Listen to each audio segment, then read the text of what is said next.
আপনার মনের মানুষ আপনার সাথে একান্তই অন্তরঙ্গ মুহূর্ত চান। উনি স্টাক হয়ে রয়েছেন। উনি 9টা কাপ জোগাড় করেছেন, কিন্তু ওনার মন ভালো নেই। মন এখানে 5টা কাপ, ওদিকে দেখা যাচ্ছে যে তারপরে 9টা কাপ, এখানে এসে 10 অফ পেন্টিকেলস।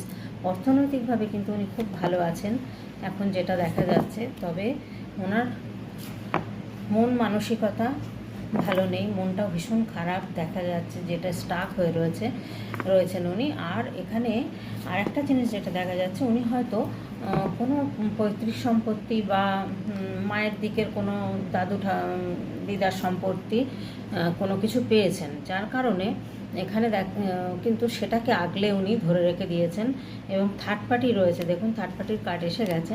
তো এখানে দেখা যাচ্ছে সেই জায়গাটা উনি এমন অবস্থাটা হয়েছিল যে ওনার ব্যবসা বলুন বা জব বলুন হয়তো চলে গেছিলো, সেই জায়গা থেকে উনি আবার সামলিয়ে উঠেছেন। কিন্তু আপনার কাছে অনেক কিছু গোপন করে গেছেন, উনি কিন্তু অনেক কথা গোপন করেছেন আপনার কাছে। সেই জায়গাটা কিন্তু আপনি আজও আপনার কাছে সে স্বীকার করেননি, কিন্তু আপনার সাথে চাইছে অন্তরঙ্গ মুহূর্ত। তাহলে বুঝুন এবারে যে ওনার ওদিকে থার্ড পার্টিও রয়েছে, আবার এদিকে আপনার সাথেও অন্তরঙ্গ মুহূর্ত চাইছেন। তাহলে বুঝতেই পাচ্ছেন যে সে আপনার মনের মানুষটি কেমন। হ্যাঁ, সেটা হতে পারে আপনাকে ভালোবাসেন সেই জন্য, কিন্তু ভালোবাসলেও যেখানে থার্ড পার্টি রয়েছে সে থার্ড পার্টির সাথে সম্পর্ক রেখে উনি কিন্তু এখন স্টাক পজিশানে রয়েছেন, চিন্তা ভাবনা করছেন কী করবেন, ডিসিশন নিতে পারছেন না। এরকম একটা পজিশানে কিন্তু উনি ভীষণ পরিমাণে আপনার কথা ভাবছেন।